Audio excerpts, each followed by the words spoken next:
Começando mais um vídeo aqui no Psi Channel, eu sou o Gabriel Tortella e hoje eu vou conversar com a Andrea Lorena. Ela que é psicóloga, mestre e doutora pela Faculdade de Medicina da USP, assim como eu também sou uma colega de academia, uma colega de instituição. Ela coordena uma equipe dentro do grupo de pesquisa e tratamento sobre amor e ciúme patológico no Instituto de Psiquiatria da USP. Além disso, é neuropsicóloga do Hospital Sírio-Libanês. Muito obrigado por ter aceito esse convite, Andréa. Eu que agradeço, Gabriel, o convite. Muito obrigada. Estou muito feliz em estar aqui com vocês. Que legal. Bom, Andréa, eu gostaria de começar te perguntando, uma pergunta que eu faço para todo mundo, que é como é que você chegou até a psicologia?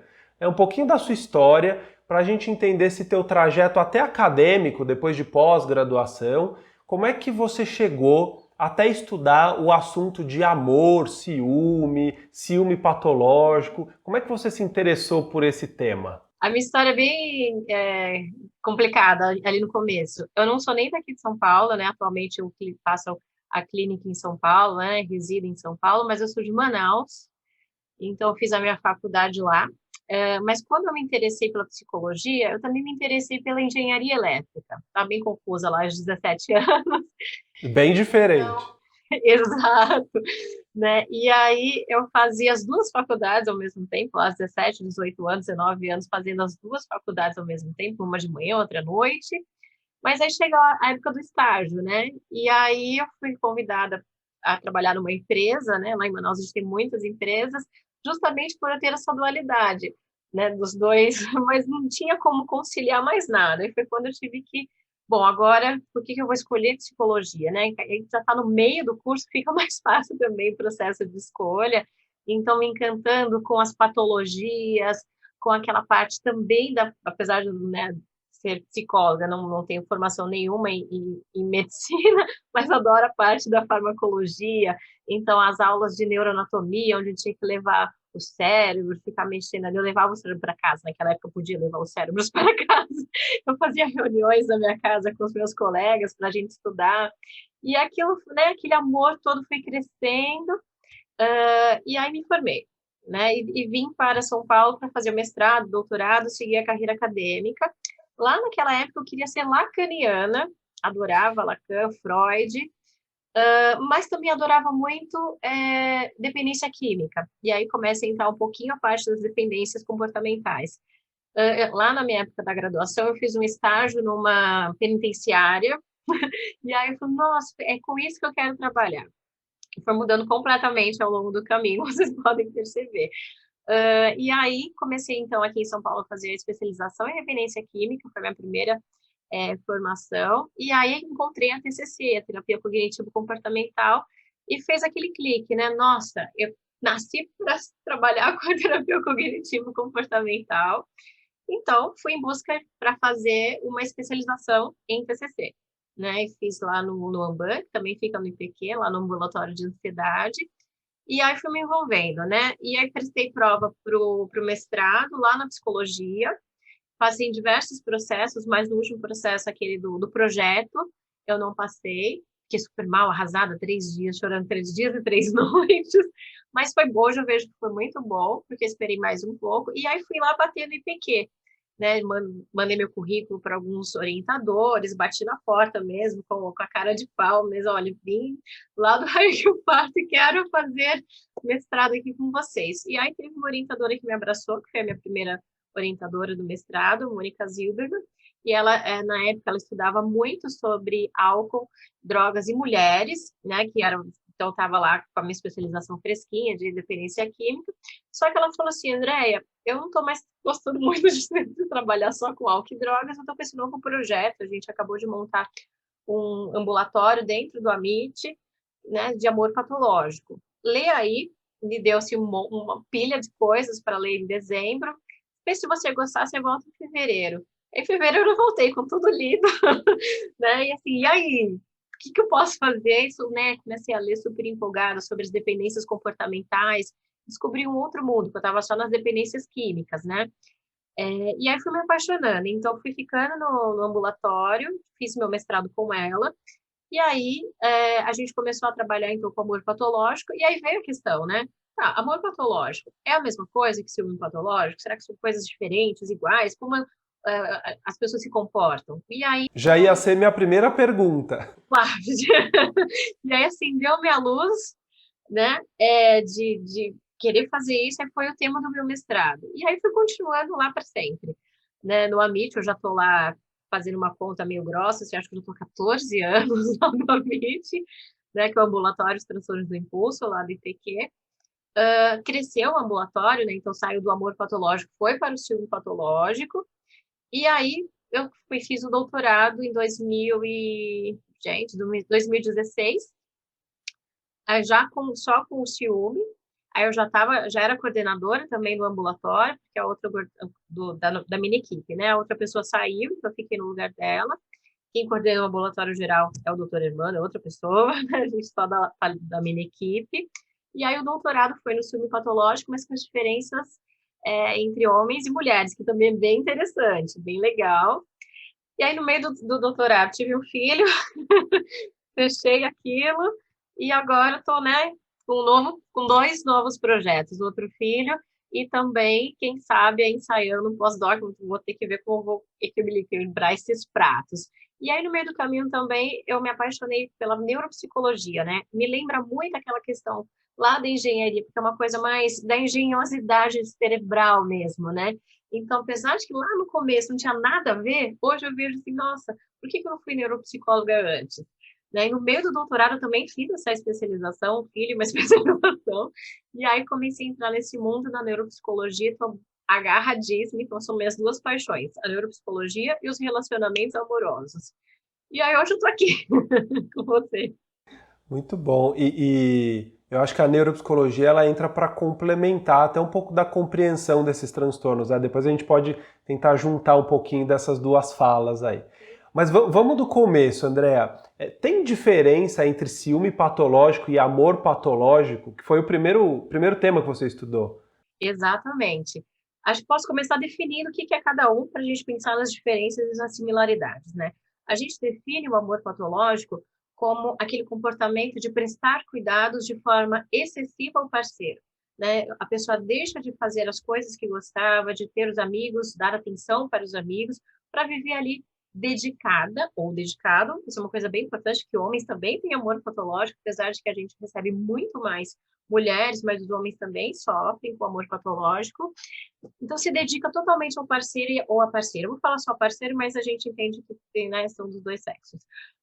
E homossexuais também, tá? Então, não é uma coisa só de héteros, nem nada disso. Para todos os relacionamentos. Para todos os relacionamentos amorosos. E aí a diferencia já uma coisa, né? O amor patológico não é amor platônico, tá? Porque no amor patológico houve lá o match, deram match, ficaram alguma vez um tempo e aí depois se separaram. Por que se separaram? Que aí aparece a primeira diferença. Os parceiros das pessoas com amor patológico, eles dão no pé depois de um tempo. Já no ciúme excessivo, que a gente chama mais de ciúme excessivo, porque dentro do ciúme patológico vão ter o ciúme obsessivo, né, que é o sinônimo de excessivo, e o ciúme delirante. Lá no ambulatório, no AMIT, a gente não trabalha com ciúme delirante, porque aí delírio é outra coisa, outro departamento. A gente trabalha com ciúme obsessivo. O que é o ciúme excessivo? A pessoa ela passa muito tempo buscando provas de infidelidade sobre o parceiro, né? Então ela fica buscando e busca em diversos locais, viu, Gabriel? É nas redes sociais, é mexendo no WhatsApp, é vasculhando e-mail, é colocando detetive, é chorando roupa, é colocando escuta telefônica. São várias coisas diversas. É colocando programa de computador no computador e no celular, é uma loucura. Né? Cada um ali dentro das suas habilidades e também dos seus recursos financeiros coloca diversas formas para... Detetive é o mais básico de todos, para tentar achar a prova da infidelidade. Né? Então, o ciumento, ele tem um medo muito grande de ser traído. Já a pessoa com amor patológico, aí é uma diferença principal, ela tem medo de ser abandonada. O que a gente percebe no meio do caminho é que os APs, carinhosamente, a gente chama eles assim, de amor patológico, é, eles aceitam muito mais a traição do parceiro, aceitam gritos, desavenças, mas não, o que importa é que a gente está junto, que no final do dia ele está comigo. E às vezes a pessoa já não está mais, como eu falei para vocês, O parceiro do AP, ele foge, ele sai correndo, porque fica sufocado, né? Porque ao mesmo tempo que o AP, ele parece ser bonzinho, né? Assim, nossa, ele faz tudo pelo parceiro, mas ele quer uma coisa em troca, é um controle, né? Não deixa de ser também um controle, ele controla de uma maneira mais velada. Isso a gente descobriu aí no meu mestrado, que o AP não é bonzinho, coitadinho, assim, nossa, ele sofre. Ah, ele sofre, mas ele tá querendo um controle, ele não quer ser abandonado. E o ciumento, ele é mais para fora, vamos dizer assim, ele mexe tudo, né? E ele dá chilique, né? O ciumento, numa festa, ele belisca, ele bate, ele dá, como a gente chama, me fugiu a palavra, barraco, né? O famoso barraco. Eu lembro de um paciente que ele era uma pessoa que tinha uma vida musical, vamos dizer assim, para tentar diminuir as coisas. E aí ele estava num show e ele ficava olhando a pessoa, a namorada, assim, então ele estava lá tudo, e imagina, a pessoa chegava perto da namorada, agora ferrou. Né? Então lá o tratamento é em grupo, mas nas nossas clínicas também é feito tanto em grupo quanto individual. E aí um vai ajudando o outro também, né? Hoje a gente faz grupos mistos no ambulatório, antes a gente fazia só o grupo para o AP e só o grupo para o ciumento. Hoje a gente faz grupos mistos e a gente percebe o quanto eles são diferentes, mas as suas similaridades ajudam ao andamento do grupo e um ajudando o outro, né? Quais são as similaridades? Lá na nossa teoria, a gente tem a gente usa a teoria de John Bowlby, que são as teorias do apego, né? Que tem 3 tipos de apego, lá, o seguro, o rejeitador e o ansioso ambivalente. Tanto o AP quanto o CP, carinhosamente a gente chama assim também, eles são ansiosos ambivalentes. Ou seja, eles sempre estão achando que o parceiro vai deixá-los a qualquer instante. E aí, um tenta controlar pela via do cuidado excessivo, o outro tenta controlar pela via da bisbilhotagem, xeretar, do confronto, né, da discussão. Mas, no final das contas, eles querem controle. No final das contas, quer manter o parceiro. Só que são estratégias nada efetivas, né? Outra coisa que eles são bem parecidos, é uma outra teoria que a gente usa, que é do John Lee, um canadense que ele estudou os estilos de amor. E aí ele falou que existem 6 estilos de amor, todos nós temos os 6 estilos de amor, mas tem hora que o relacionamento atiça mais um, atiça mais outro, e aí o relacionamento tem o estilo de amor mania, que ele é mais obsessivo, mais possessivo, mais ciumento. Porque é bem importante lembrar que eu achava assim, Mônica, claro que os APs têm pouco ciúme. Claro que não, né? A gente descobriu que o nível de ciúme é muito grande. Então, não é isso que diferencia. É muito mais o comportamento que eles têm, né? A forma de lidar com essa coisa do abandono e a traição. Porque o ciumento, ele não aceita a traição de jeito nenhum. Aí, na hora que descobre, aquela tragédia, né? Já dentro do amor patológico, ele até aceita para poder continuar junto com a pessoa. Exatamente. Nossa, eu não sabia, André, que tinha tantas classificações assim. Eu não sou estudioso do assunto, a nível aqui de consultório, né, de clínica, eu já tive alguns casos, algumas situações, terapias de casal, onde existe o elemento do ciúme, mas não chegando a esse ponto, né, de ser tão prejudicial ou tão patológico assim. Mas eu tive uma experiência, eu queria até dividir com você, uma curiosidade. Acho que, nunca comentei muito sobre isso, mas na graduação, quando eu estava terminando a minha graduação, na clínica escola, eu tive a oportunidade de fazer um atendimento na época de uma mulher que tinha a queixa de ciúme patológico. Na época eu até pensei em estudar um pouco sobre isso, até cogitei a ideia de em algum momento estudar sobre isso, porque eu lembro que na época eu vi um dado de que haviam muitos crimes passionais derivados de ciúme e não se tinha tanto estudo. Eu lembro que na época eu fui fazer um levantamento de artigos e eu não consegui encontrar muita coisa. Não sei se porque eu ainda estava começando, né, na vida acadêmica, então não tinha tanta habilidade, mas não consegui encontrar tanta coisa na literatura. Então foi um tema que em algum momento eu até me interessei, achei curioso e pensei no prejuízo que as pessoas têm nos seus relacionamentos, nas suas famílias, porque é muito importante isso, né? Quando a gente pensa em família, em estabilidade, né, dos filhos, uma pessoa que tem aí o amor patológico ou o ciúme patológico gera muito prejuízo nesses relacionamentos, né? Então eu tive esse momento de interesse, mas depois eu não estudei, eu não me aprofundei nisso. Foi um momento muito breve. Então eu nem sabia que tinham tantas categorias assim, claro, para a gente compreender e buscar intervenções até mais adequadas para cada uma dessas pessoas. Então você falou do ciumento excessivo e você comentou do ciumento delirante. Exato. Eu acredito que naquela época o caso que eu acompanhei era um caso de ciúme delirante, porque existia de fato o delírio de algo que não existia. Você pode explicar um pouquinho melhor desse conceito? O ciúme delirante, é, ele entra como uma crença irremovível. Eu estou sendo traído. Mesmo diante de todas as evidências, né? Mostra ali o parceiro ou a parceira mostra onde estava, mostra a realidade, pega o celular, mostra tudo, lê aí tudo. Não adianta, né? Porque ele está desconectado muito da realidade. E aí até o tratamento é diferente. Para os ciumentos obsessivos, excessivos, né, que eu estou usando como sinônimo, a gente usa muito a terapia cognitivo-comportamental. Eles tomam muitas vezes algumas medicações mais relacionadas às comorbidades, uma depressão associada, uma ansiedade. Na verdade, a ansiedade é um dos transtornos mais associados ao ciúme excessivo. Bomba-se, 70% dos pacientes têm transtorno de ansiedade, com Até ansiedade. porque tem essa catastrofização, né? Exatamente. Então, eles ficam sempre no será, e se eu fui traído, será que né, que eu vou ser traído? Tem isso, o ciúme do passado e o ciúme do que ainda vai acontecer. E o delirante, além de ter tudo isso, ele tem essa crença irremovível, ele perde muito o contato com a realidade. Né? Então, a TCC, ela vai ter que ser de uma outra maneira, e colocar essa pessoa num grupo não vai dar certo, porque ele vai desvirtuar todo o grupo, porque nada convence de que ele não está sendo traído.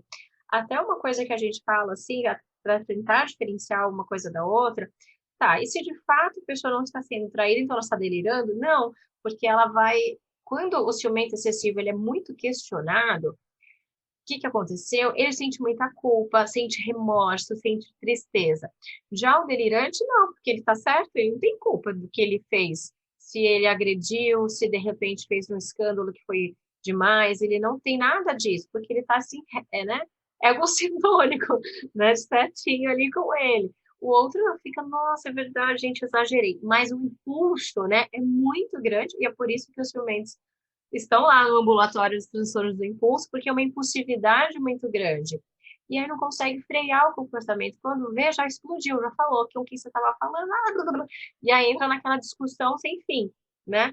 Mesmo quando o parceiro fala, não é verdade, tá bom, eu estava ali mesmo, esqueci de falar, a briga junto. Uma coisa que o parceiro do ciumento fala, e os parceiros do ciumento costumam ficar mais tempo do que os parceiros com a P, é assim, eu não sei mais o que fazer, estou pisando em ovos. Porque se eu conto, eu levo bronca, se eu não conto, eu levo bronca. Então, se eu escondo, eu também estou ferrado, porque quando descobre, acabou tudo, né? Então, o parceiro, ele fica assim numa sinuca de bico, né? E muitas vezes no ambulatório chega um caso assim do parceiro, da parceira levar o ciumento e fala assim, olha, pelo amor de Deus, vocês precisam fazer alguma coisa, a gente vai casar, a gente quer montar uma família, mas não dá para casar dessa maneira, né? Então, eles perdem o emprego porque acabam aprontando demais no emprego, ou ficam desconcentrados, ou o parceiro chega lá no emprego, faz um monte de coisa, né?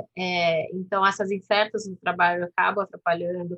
Os filhos também sofrem bastante, porque acabam ficando naquele ambiente de muita discussão, de muita ansiedade também, bem ansiogênico você ter os pais onde um dos dois é ciumento, porque, né, eles falam muito isso, as crianças também. E os adultos, quando tiveram os pais ciumentos, e aqueles que estão tendo os pais ciumentos também, né? O quanto que fica esperando assim, a gente vai sair, a mamãe vai brigar, tenho certeza. E fica com vergonha, não quer mais sair com os pais. Ou o pai, nossa, o pai vai ter, não pode beber, porque aí ele começa a ficar exagerado e tudo mais. E até uma outra coisa que é legal diferenciar é que também tem o ciúme delirante vindo do alcoolismo, né? Ou de doses extremamente altas de álcool, que também a gente diferencia, porque aí entra também no delírio alcoólico, né? Então também vai para lá. Então, nessa hora, a especialização de dependência química também ajuda a fazer essa diferenciação. E tem uma origem, a gente tem hipóteses para isso. Então tem uma questão genética envolvida, ou é um aprendizado, é uma coisa mais ambiental, ou tem a ver com as crenças da pessoa? Por que que alguém fica ciumento a esse ponto? Ótima pergunta, Gabriel. Não tem dados genéticos, tá? Mas tem dados, assim, da psicologia evolucionista, que diz a seguinte coisa, assim, lá o homenzinho das cavernas, ele precisava passar os seus genes para frente, né? A psicologia evolucionista é isso, a gente precisa passar os nossos genes. Mas lá não existia exame de DNA, né? Na caverna. Então, era muito custoso para o homenzinho das cavernas sair para caçar e pensar, achar que a sua mulher estava traindo. Então, ele desenvolveu um ciúme que a gente chama de ciúme sexual, relacionado à sexualidade, ao ato sexual de fato, né? E aí até a teoria diz que os homens são, aí já entrando ali nos dados do doutorado, os homens são muito mais ciumentos sexuais, ou seja, se preocupam mais com o fato da parceira estar se relacionando sexualmente com outra pessoa. Lá para a mulher das cavernas era muito mais custoso perder os recursos, né? E pensa assim, o homem ele pode ter vários filhos ao longo da vida, ao longo do ano. A mulher só pode ter praticamente um pouco espaço de tempo ali, uns 10 meses, vamos dizer assim, né? Juntando um mês de puerpério.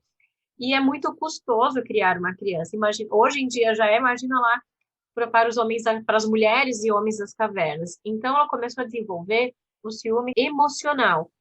Ou seja, o homenzinho das cavernas, você pode até dar umas puladas de cerca, mas não sai de casa, né? Não se vincule, não se apaixone emocionalmente com outra pessoa. E aí a teoria diz a mesma coisa, que hoje as mulheres sentem mais ciúme emocional. E aí, numa amostra de 90 pessoas com ciúme excessivo, isso se manteve em 2020, tá? Essa foi uma teoria bem antiga, né?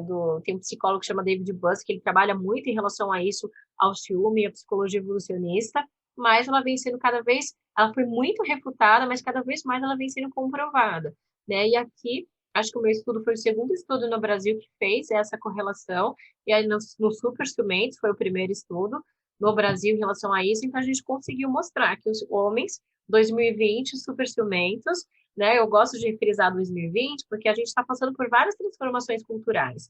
Continua, então, tendo ciúme sexual e as mulheres mais ciúme emocional, tá? Mas isso tem vários paradigmas que podem ser explicados. Então, respondendo a tua pergunta, seria isso, a questão né, de ser uma emoção inata, que ela vem sendo desenvolvida desde sempre, como a tristeza, ansiedade no medo, nojo, né, daquelas emoções todas básicas. A outra questão que pode ser muito aí também das crenças, né? Como eu sigo a teoria cognitivo-comportamental, então tem mais a ver com o sistema de crenças, né? De crenças de desamor e desvalor. Eu não sou amado, eu não mereço ser amado.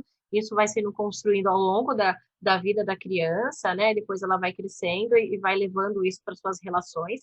Outra questão também que pode influenciar no aparecimento do ciúme, e aí eu vou usar uma teoria que não é cognitivo nem comportamental, que é a teoria do Vitor Dias, que é um psicodramatista, até porque os primeiros estudos que a gente fez aqui no ambulatório foram utilizando a teoria do psicodrama, e aí ele diz que existe a fase da triangulação, que é bem parecida com a fase do Freud, né? Basicamente assim, na triangulação tem o pai, a mãe e a criança, por alguma coisa, esse triângulo não foi bem feito, não encaixou, a mãe não deixou o pai entrar, o pai não queria entrar nesse triângulo, então a criança não consegue sair aí dessa relação diádica e ela vai levando isso para o resto da vida, né? A gente vê crianças já ciumentas desde pequenininho, a gente percebe isso, né? A criança tá ali, ela faz assim no mãozinho, não, essa mamãe é só minha, né? Eu tenho uma amiga que ela vem aqui, minha personal, na verdade, ela fala assim, eu vou levar a mamãe para casa. Aí meu filho, não, a mãe é minha. Ele tem mal 3 anos. Isso eu ia te perguntar também, Andréa. Tem outros tipos de ciúmes em outras relações. Então, por exemplo, ciúmes entre irmãos, ciúmes dos filhos para com os pais, às vezes até para com um objeto, algum brinquedo, alguma coisa. A gente tem uma manifestação normal do ciúme, ela faz parte da construção dessas relações, e aí um desajuste disso fica patológico. Como é que é visto culturalmente nos relacionamentos um ciúme normal? Tem esse parâmetro? Tem sim, é bem legal essa pergunta, Gabriel, porque é bem difícil também falar o que é o ciúme normal. Então, ele existe em diversas relações, a relação mãe com filho, né, com os colegas de trabalho, não me chamaram para o happy hour e agora, né, com o chefe, meu chefe está dando muito mais atenção para aquela pessoa e pode ser que ele esteja me rejeitando e agora, né, então é diversas relações, meu amiguinho me chamou, né, aquelas coisas da criança mesmo, então ele está presente desde sempre, é uma emoção inata. E aí, ele vai aparecer nas nossas diversas relações, então tem o ciúme normal, tá? O ciúme normal, ele vai ser aquele assim, onde você percebe a emoção vindo, você não vai xingar, você não vai brincar, brigar, espernear, você vai chamar o seu objeto de ciúme, vai para conversar de uma forma assertiva, olha, senti isso, não sei o que, e você conversa, então, vamos tirar eu vou te dar um exemplo, tirando o terceiro elemento desse triângulo, como a gente costuma chamar, para uma coisa. Então, uma pessoa, o cara está saindo com a esposa, está namorando, quer dizer, e aí essa mulher dá mais atenção, sei lá, para academia. E aí fica como se fosse dar mais atenção. E a gente percebe que é independente de quem é o terceiro elemento, se é uma pessoa, se é uma coisa, se é um hobby, se é o trabalho. Tem muito a ver, Gabriel, com a atenção que é despendida. Celular, né, Andréia? Hoje tem muitos casais Exato. reclamando que estão disputando a atenção do parceiro, né, com o celular. Com o celular. E aí tem duas coisas, né? Atenção com o celular e o que você está fazendo, com quem você está falando no celular. Mas imagina que é um joguinho, vai. Então, assim, tá dando mais atenção para o jogo, para o celular, do que para mim. Então, tem muito a ver com a dificuldade em dividir a atenção. O ciumento, ele gosta muito de competir. Então, quando o ciúme é normal, a pessoa come, putz, não é verdade, exagerei, aí vem aquela história da culpa, do remorso, né? E aí consegue conversar com o seu parceiro, com o seu amigo, seja quem for, de uma maneira bacana, assertiva e resolve o problema, né? Até porque um pouquinho de ciúme, bem pouquinho mesmo, ele faz bem para a relação. O outro se sente querido, né? Se sente também desejado, importante. Mas quando ele começa a tolher a pessoa, né? Assim começa a tolir a pessoa na hora que ele começa a, né? A podar, aí fica complicado. Aí vira o ciúme patológico. A gente pensa muito nesses como se fosse um espectro mesmo, né? Uma régua que sai aqui do normal do patológico, e é uma coisa que eu sempre digo para os pacientes: você não vai ficar sem ciúme, você vai ficar com um ciúme mais saudável, porque o ciúme você precisa, né? Porque é o nosso cuidado. A palavra ciúme, ela vem lá de zelo, né? Tem lá da palavra francesa, jealousy, que é zelo, então, vem disso, de uma coisa de zelar por aquilo que eu gosto, né? Só que zelar não é sufocar, não é controlar, não é podar, né? Não é seguir nas redes sociais, não é investigar. Então, eles começam a aprender essas diferenciações que você pode cuidar, mas não controlar. Pensando nesse espectro que você comentou, né, saindo desse polo de um ciúme normal, né, de um ciúme mais adequado, mais adaptado a um relacionamento, ou seja, que não traga tantos prejuízos, para o outro oposto do espectro, de casos mais graves, que podem incluir até o delírio, aí eu acho que a gente começa a falar um pouco também, André, eu queria que você comentasse sobre os abusos, né, sobre a violência, o que pode levar aos crimes passionais. Existe relato do ciúme sendo causa dessas violências, e aí a gente vê mais isso com a mulher. Comenta um pouco sobre esse tema, por favor.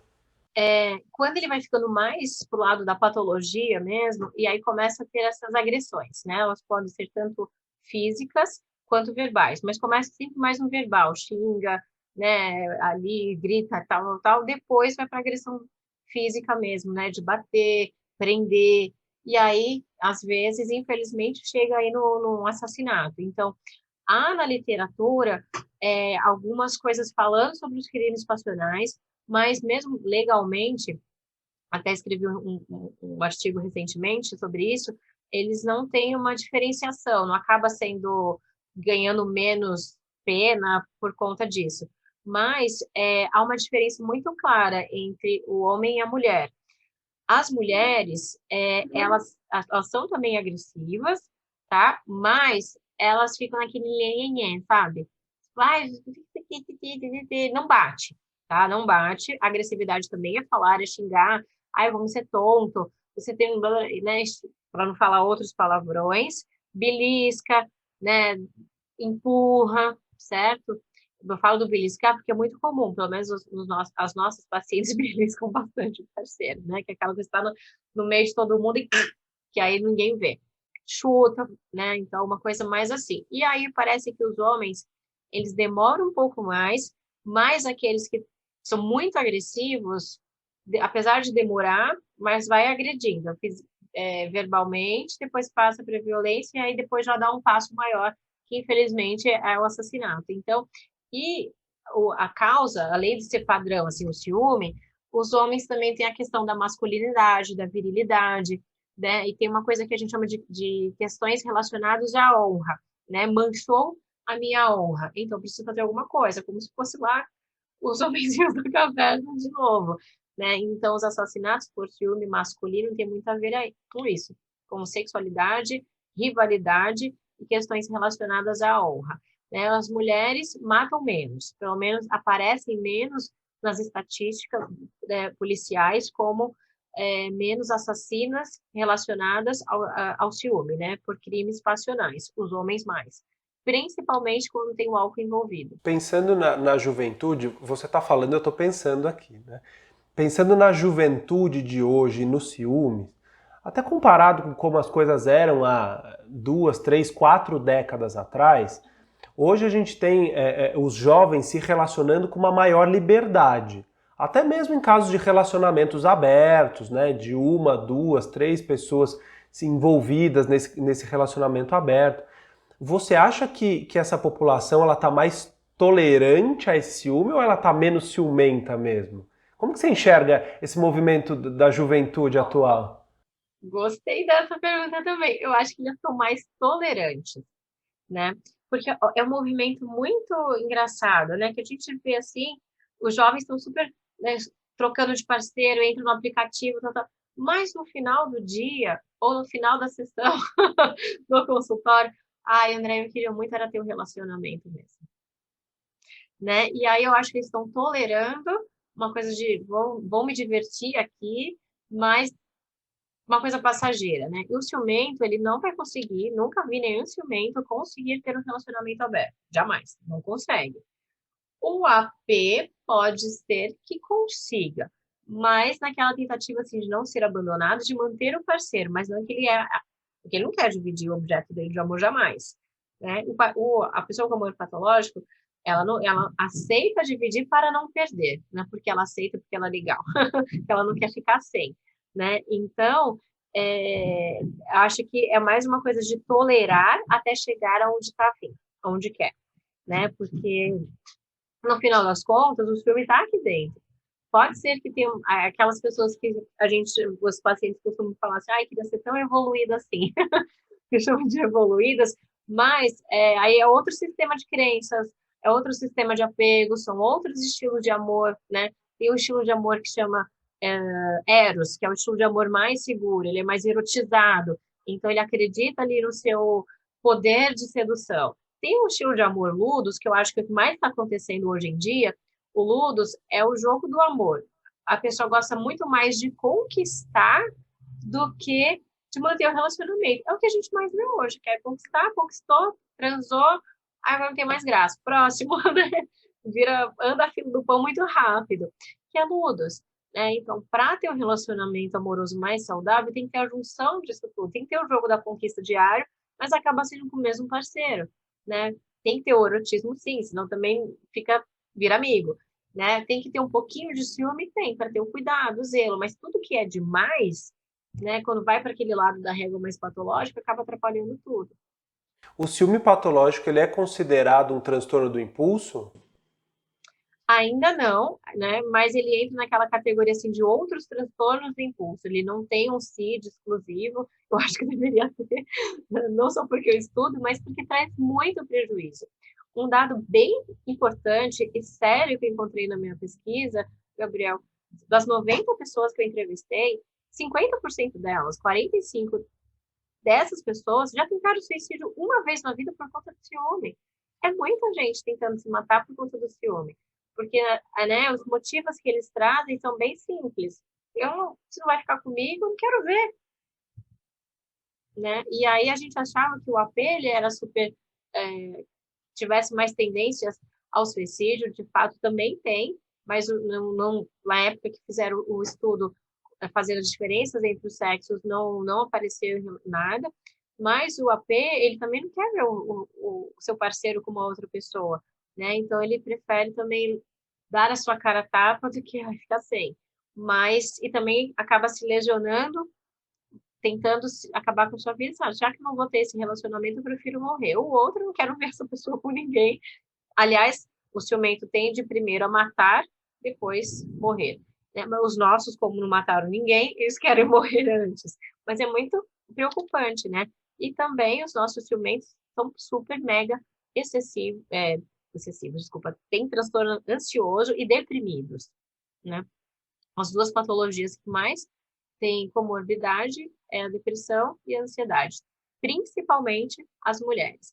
As mulheres ciumentas, aí continuando a saga das mulheres nos transtornos psiquiátricos, que são, né, elas também são mais ciumentas, têm mais ciúme emocional e também tem mais ocorrência de transtorno ansioso e transtorno depressivo. O homem, ele tem menos ciúmes ou será que ele apresenta menos ciúmes, até por uma questão cultural, né, de ter que ser homem e não poder falar sobre isso? Vocês têm uma compreensão sobre isso na literatura? Sim, sim, eu acho que tem muito a ver com a questão cultural, mas também já foram feitos estudos comparando diversas culturas, até aquelas culturas que são mais igualitárias, e mesmo assim o homem ainda deu um pouquinho menos ciumento. Mas eu acho que tem muito mais a ver com o método que está sendo usado, a escala que está sendo aplicada, porque eu acho de verdade que são iguais. Né? Na minha experiência clínica, olha, assim, é igual, mas o homem tem mais vergonha de falar que é ciumento. E esse estudo, eu acho que não sei se foi na Noruega ou na Finlândia, alguma coisa assim, algum país nórdico, que eu achei bem interessante, que é justamente mostrando assim, até em sociedades equalitárias, a mulher continua tendo mais ciúme emocional e o homem tendo mais ciúme sexual. É uma coisa interessante, tem que pensar que no Brasil, ok, em Portugal, ok, que é outro estudo, mas pô, lá onde a coisa está mais pareada, ainda assim continua dessa maneira. E aí por isso que a gente pensa nas questões evolutivas, né? Que aí demora aí para mudar. Reforça mais essa teoria mesmo, né? Falando um pouquinho da neuropsicologia, né, que é uma outra especialização sua, pensando aí, você comentou, então tem algumas pessoas que vão cometer o crime passional e outras que vão cometer o suicídio também passional, né, por alguma razão de ciúme.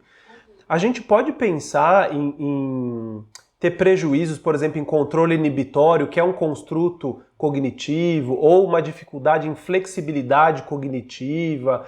Como que a gente consegue olhar para o ciúme patológico do ponto de vista da neuropsicologia? Existe um perfil, Andréia, cognitivo? A gente tem esses dados não publicados ainda, mas o que eu vejo, né, do que eu vi os dados, que são bem interessantes, é justamente isso. Eles têm falta de freio, controle inibitório zero. É a impulsividade está lá em cima. Então, primeiro faz, depois vai pensar nas consequências e o apego um pouquinho menos ainda que o ciumento, tá? Ele tem um pouquinho mais de controle inibitório, mas é bem pouco, que não chega a ser estatisticamente diferente. Tá? Isso é mais uma visão mais clínica. Mas ele tem muita dificuldade mesmo na flexibilidade cognitiva, que é essa capacidade de mudar o comportamento de acordo com as contingências do ambiente. Eles têm muita dificuldade. O famoso cabeça dura. Enfiou na cabeça que está sendo traído e vai em busca de todas aquelas provas, né? E não acha prova, mas continua. Não consegue mudar o comportamento apesar das contingências. Então, são uma dificuldade no conceito da flexibilidade cognitiva, no controle inibitório, mas basicamente só esses dois, né? Em termos de inteligência, inteligência na média, e, né, em relação aos dados, desculpa, dados sociodemográficos, por exemplo, a gente tem instrumento de 30, 40, 50 anos, a gente não está falando de um menininho de 20 anos, já tivemos pacientes mais velhos. Então, eles estudam bastante, leem bastante, e eles trazem isso, né? Já li de tudo. Andréia, já li tudo que você escreveu na internet, só não li seu livro, porque eu não escrevi, não, mas já li de tudo e não consigo resolver, porque precisa do processo terapêutico. Então, memória também não tem nenhuma dificuldade, na atenção também não. As maiores os maiores déficits mesmo são no controle inibitório e na flexibilidade cognitiva, que tem a ver com as funções executivas, né? Qual que é o seu livro? Para deixar a indicação? Não, ainda não tenho. Vai sair, tá bom. Os pacientes estão cobrando. Sobre a neuropsicologia faz sentido teoricamente, né? Mas você vê que esses dados são importantes confirmando isso, porque quando a gente pensar numa clínica, né, a gente precisa também então intervir nesses prejuízos do paciente, ou seja, além da parte da psicoterapia, e para uma questão cognitiva de fato, né? Exatamente. E aí ajuda muito, né? Porque aí são dois caminhos, tanto o caminho das crenças, o caminho dos traumas infantis, vamos chamar assim, porque pode ser também atendido em outras abordagens. E lá no ambulatório a gente fala, né, assim, nossa, nós somos privilegiados, porque nós temos, na minha equipe, a gente tem psicodramatistas e a gente tem pessoas que seguem a cognitivo comportamental. E são ótimas, né? Eu vou puxar a sardinha para os meus amigos, eles são ótimos e funciona bastante. E olha que coisa interessante, viu, Gabriel? Agora, nesse modo online, a gente também está tendo os grupos de forma online, tem muitos pacientes, e a gente percebe que, independente do online ou presencial, as técnicas vivenciais, tanto do psicodrama, tanto as técnicas vivenciais da TCC, elas são maravilhosas para as questões do relacionamento amoroso. Então, você que quer trabalhar com isso, invista nas suas técnicas vivenciais, vai atrás, porque isso faz muita diferença. Porque é muita vibração, assim, sabe? É muita pele ao mesmo tempo, é muita emoção mesmo, né? Apesar muitos ciumentos, eles falam, mas eu já entendi, eu não consigo parar, né? E aí que entra a questão também do neuropsicologia, o que a gente pode melhorar de freio e ao mesmo tempo usar técnicas, né, ensaios comportamentais aí para que a gente possa melhorar essa resposta da pessoa. E aí, junto a isso, a gente já está trabalhando a flexibilidade cognitiva, né? Eu penso mais em funções executivas, que aí pega todo esse bolo aí, que eu acho que é o pior para eles. Não tem transtorno de personalidade, nada disso. Alguns têm um transtorno de borderline associado e tal, mas não são todos. Tem ciumentos e amorentos puros. Tem indicação para fazer tratamento medicamentoso, por exemplo, em casos de ciúme delirante? Sim, aí o ciúme delirante segue lá um outro caminho, né? Não sei nem dizer quais são as medicações que são utilizadas, mas no caso tanto do amor quanto do ciúme, a gente acaba usando mais medicações para segurar o impulso, né? Então, o famoso topiramato aí que tem a ver com a impulsividade, ou os antidepressivos também, né? Porque, de novo, a gente vai cair eles são muito deprimidinhos e ansiosos, então vai segurando as comorbidades, né? E muita terapia, porque só medicação realmente para o ciúme e para o amor não vai dar conta, né? Isso, 14 anos aí vendo, a pessoa, não, eu só quero tomar remédio, vai melhorar. Olha, dá um alívio nos pensamentos, né? Aquela ruminação, que muitas pessoas também veem o ciúme como uma vertente do toque, mas os meus dois estudos eu não achei nenhuma correlação disso. Ninguém, acho que só 3 pessoas tinham toque no universo de, sei lá, 150 pessoas, então não tem correlação, pelo menos ali nos super ciumentos, zero, puxou em estatística de tudo que a gente não deu. Apesar de que, assim, eles têm aqueles pensamentos obsessivos sobre infidelidade e a compulsão seria a checagem, né? Bem parecido, mas o tratamento acaba também sendo diferente, porque o toque, ele funciona, responde muito bem às medicações. O ciumento, o ciúme não vai melhorar com a medicação, vai ajudar, mas para as comorbidades associadas. Óbvio que vai dar um alívio, né? Porque está tudo interligado. Mas se você não for futricar de onde vem esse ciúme, quais momentos da tua vida ele foi ganhando força, aí fica complicado mesmo. Então, o papel da psicoterapia para as relações amorosas, dificuldades nas relações amorosas é primordial. E pensando então no clínico, na atuação do psicólogo clínico, ele tem instrumentos para medir isso? Existem escalas, questionários no Brasil para que ele possa medir o ciúme patológico? Tem sim, a gente validou algumas escalas, são escalas internacionais, mas na literatura brasileira também tem alguns pesquisadores que já fizeram algumas escalas, né? Eu gosto muito de uma psiquiatra italiana, que ela tem um ambulatório dos impulsos lá, ela trabalha com bastante ciumentos, e ela fez umas escalas bem interessantes, que é a escala que a gente usa, nossa escala ouro, né? Para ver a intensidade do ciúme, quantas horas gasta, o que que faz, se atrapalha a vida sexual, se não atrapalha, né? Porque o ciumento também é importante lembrar, ele usa o sexo muito como uma ferramenta de segurar o parceiro, né? Vou transar aqui para que ele não tenha vontade de transar na rua. Por outro lado, se é muito ciumento, também pode ser que tenha alguma disfunção, porque a cabeça começa a pensar tanto, será que aprendeu em algum lugar? Isso aqui é novo. Será que transou com alguém? E aí não consegue continuar a relação sexual, né? Então tem isso também nas nossas escalas. E também tem a outra escala que a gente usa para medir quais outros subtipos de ciúme também tem. Se é um ciúme mais obsessivo, se é um ciúme mais relacionado à ansiedade de separação, se é um ciúme delirante. Então, tem um conjunto de escalas. A gente também vê os tipos de apego, os estilos de amor, que isso também são importantes aí para o desenvolvimento. E para o amor patológico, lá no ambulatório, tivemos uma pessoa que fez uma escala para, chama inventário do amor patológico, justamente para verificar a existência do amor patológico. O que que são os estilos de apego? Os estilos de apego são aqueles do John Bowlby, o seguro, o rejeitador e o ansioso ambivalente. No apego seguro, a pessoa consegue se relacionar de forma segura, ela acredita no parceiro, confia em si mesma primeiro, né? E assim, claro que ninguém está no relacionamento pensando que ele vai terminar, mas se terminar, vai ficar triste, mas não vai ser o final do mundo, né? O rejeitador, já na vida adulta, ele tende, de fato, é isso mesmo, rejeitador, achar que ele vai ser rejeitado. E aí, com medo de rejeição, você já vira aquela pessoa, aquele seu amigo, você nunca, né? Aquele seu amigo ou amiga começa a entrar no relacionamento, entra, aí fala assim, não, acho que não ia dar certo, achei que ela não estava muito ligada, esse cara não estava me dando moral, achei melhor terminar. Ou seja, antes de ser rejeitado, o medo é tão grande da rejeição que o relacionamento começa a dar uma engrenão, tô com medo. Aí termina o relacionamento. Antes de ser rejeitado, rejeita. E começa a desenvolver nos relacionamentos uma pseudo-independência, sabe? Não preciso de ninguém. Tendem também a ser mais ludos e o ciumento é um pouco rejeitador também. Tende a ser ludos e assim, né? Tô vivendo a vida como dá, sou independente emocionalmente, deixa pra lá.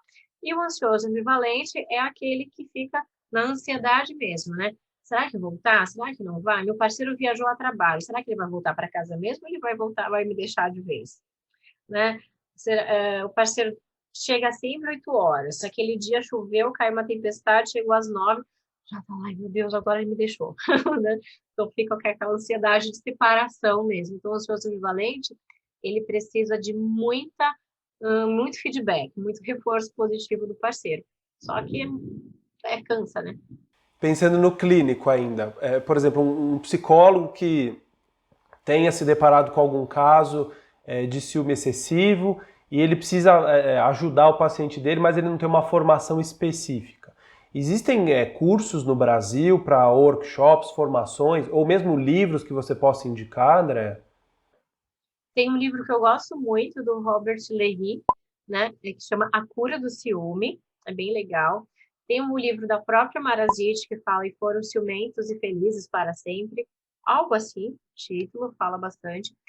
E tem o curso que a gente oferece lá no AMIT, né, no Ambulatório de Transtornos do Impulso, que aí lá a gente dá formação para todos os transtornos do impulso, incluindo o amor e o ciúme patológico. Então lá a gente dá o nosso workshop, né, mostrando toda a teoria, o que fazer com essa teoria no dia a dia, né? E a gente apresenta os protocolos de atendimento, né? Tem alguns livros, capítulos de livros na Clínica da Impulsividade, da editora Manoli, também tem um capítulo lá mostrando como a gente faz também, e alguns artigos científicos também, né, no PubMed com os nossos resultados e tudo mais, inclusive resultados do grupo. Mas acho que de workshop mesmo, por enquanto, é só o que está lá no ambulatório. Nossa, muito interessante. É um tema que tem muitas vertentes para a gente explorar e perguntar, né? Tanto Nossa, eu do passo lado, horas falando sobre isso. tanto do lado da pessoa que pode se reconhecer ciumenta, né? E aí fica então a nossa sugestão técnica, né, de procurar um profissional capacitado que possa ajudá-la na condução dessas questões, e também do ponto de vista do profissional, que pode se capacitar, estudar e compreender mais esse fenômeno que acontece o tempo todo na nossa cultura, né? Que são os relacionamentos. Então é fundamental, é claro, nosso objetivo aqui nunca é esgotar o tema, mas é trazer o tema para que as pessoas possam, então, ver um pouquinho sobre ele e ver a importância e depois possam se aprofundar, se tiver necessidade e interesse. Tem relação do ciúme patológico com relacionamentos abusivos? Ou não é uma causa direta? Tem relação, sim, porque muitas vezes o instrumento ele acaba sendo muito abusivo nessa história do controle.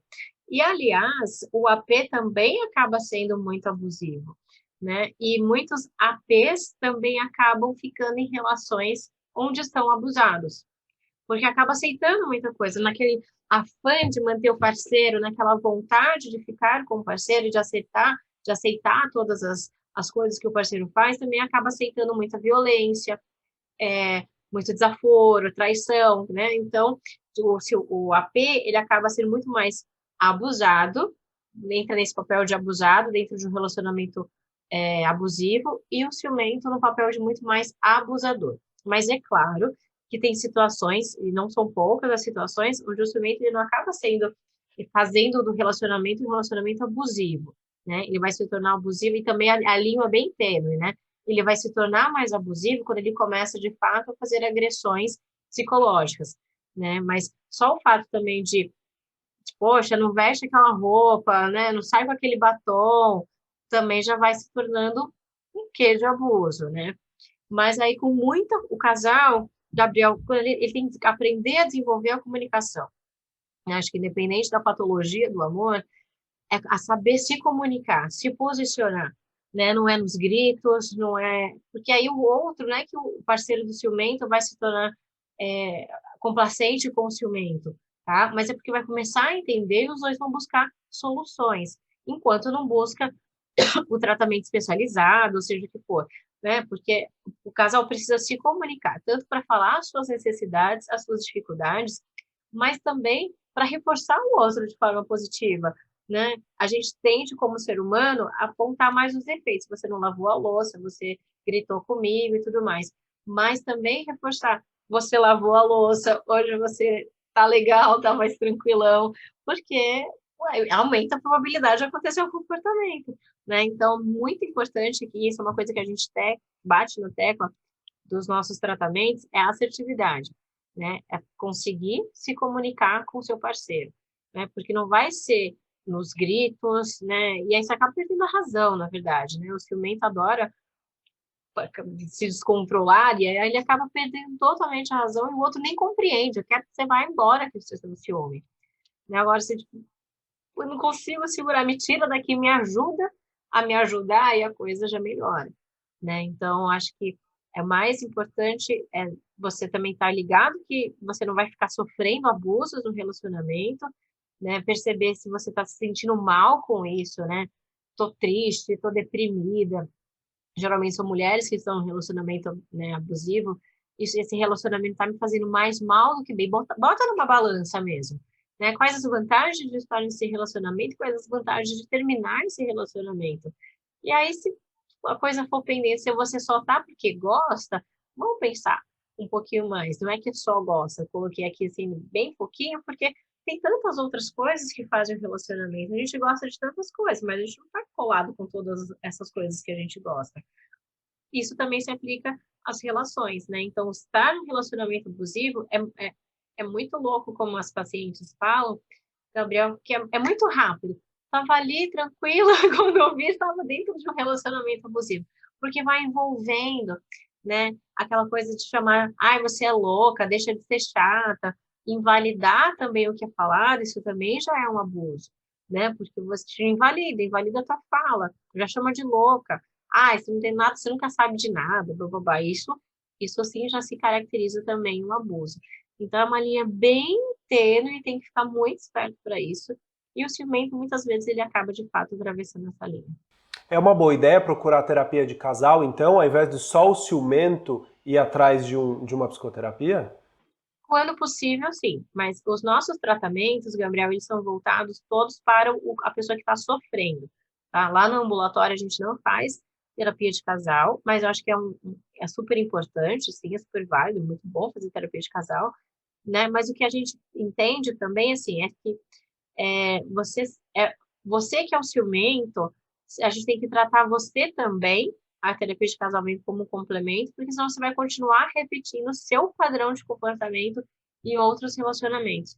E é extremamente comum. O ciumento, ele começa a pensar assim, putz, eu fui mala sem alça em todos os relacionamentos mesmo, porque perturbei, e começa a ver a culpa muito grande em relação a esse padrão de comportamento. Então, precisa de fato olhar para esse indivíduo e também olhar para esse casal, né? Mas eu ainda prezo que sejam, nesses casos, primeiro o individual, para depois passar por uma terapia de casal. E sabe por que também, Gabriel? Casal é assim, né? A gente está conectado. Então, assim, e aí, se eu não fico mais investigando você, eu não fico mais perguntando você, ué, o que que aconteceu? Tu é que não gosta mais de mim? Tu começa a investigar aqui também. Isso é muito comum. Ou, porque tem uma função, né, o ciúme. Se eu tenho apego saudável, estilo de amor eros, que são os mais saudáveis, logo no começo, quando você percebe que o parceiro vem com essa coisa do ciúme, você já dá um passo para trás. Epa, isso aqui não combina comigo. E pega seu carrinho, sai do seu banquinho e sai de mansinho. Só que tem hora que dá uma liga, né? E aí, se de repente esse casal tá lá 15 anos funcionando com esse ciúme, e de repente esse ciúme vai embora, esse aqui também sente. E aí ele também precisa de ajuda. Aí que eu acho que entra a terapia de casal para regular esse casal. Porque desregulou, eu melhorei, né? E aí? Fica meio perdido. Então é muito importante porque é muito comum acontecer isso. Se o ciumento não está no relacionamento, e obviamente isso não vai acontecer. Mas quando está extremamente comum do outro parceiro começar a ficar duvidando, sei, nossa, e se tornar o ciumento da relação. Porque estava acostumado, né, a ter um tipo de reforço, porque é totalmente reforçador também para aquele que é ciumento receber aquele ciúme. Por isso que é difícil se perceber ciumento, porque culturalmente o ciúme é super assim. Nossa, é devoção, é amor. Não, ele me ama, por isso que ele é ciumento. Não, ele é controlador. Não é que ele te ama, ele quer te controlar, é diferente. Acho que é sempre importante a gente pegar como métrica o prejuízo, né? Gera prejuízo ou quanto gera prejuízo? E aí você avalia, então, o seu ciúme ou o ciúme do seu relacionamento, né, do seu parceiro ou da sua parceira, em relação ao prejuízo. André, eu costumo falar que essa ideia do Psychannel, né? Sabe quando você vai num congresso e assiste lá uma palestra que você sai falando, nossa, eu aprendi tanta coisa, foi tão legal. A ideia é trazer, né, para a internet, disponibilizar essa sensação para várias pessoas. E eu me senti assim hoje, né, aqui conversando com você, porque esse é um tema que é muito pouco estudado no Brasil. E muitas das pessoas que estudam, né, você é uma das especialistas. Então, poder ter essa aula aqui com você, entender um pouquinho como funciona o amor, o ciúme, até a patologia, né, até isso se transformar um transtorno para a pessoa, para o casal, foi extremamente prazeroso para mim. E com certeza vai ser muito útil, não só para os profissionais que vão assistir isso, mas também para outras pessoas que se interessem pelo assunto, estudantes de psicologia, que possam se inteirar um pouquinho mais desse tema importante para que a gente não vá atuar na nossa clínica de uma forma leiga, né, de uma forma não profissional. Que a gente pelo menos saiba desse assunto, saiba desse tema e possa aí depois se aprofundar, estudar mais, para poder ter uma atuação mais ética, mais profissional. Então eu queria agradecer muito a tua contribuição aqui, poder trazer esse conhecimento, esse tema que você estuda há tanto tempo e dividir o seu tempo comigo. Muito obrigado, Andréa. Eu que agradeço, Gabriel, a confiança por ter me chamado. Gostei muito do nosso bate-papo. Como eu te falei, poderia ficar falando horas e horas, né, sobre ciúme, sobre amor. E tá no nosso dia a dia, né? Todo mundo no final do dia quer colocar sua cabecinha no travesseiro e olhar para o lado, ai, estamos aqui juntos, né? Estar conectado, vinculado saudavelmente com alguém, né? Acho que o saudável é bem importante, que o vínculo tão saudável não é legal. Então, agradeço, obrigada pelo convite. Espero que todos gostem aí do nosso bate-papo. Muito obrigado. E se você gostou do vídeo, não esquece de escrever aqui embaixo nos comentários o que você achou, como você lida com isso, se você é profissional, se você é uma pessoa ciumenta. E também não esqueça de encaminhar para alguém que possa ser útil esse conhecimento. Obrigado e até a próxima.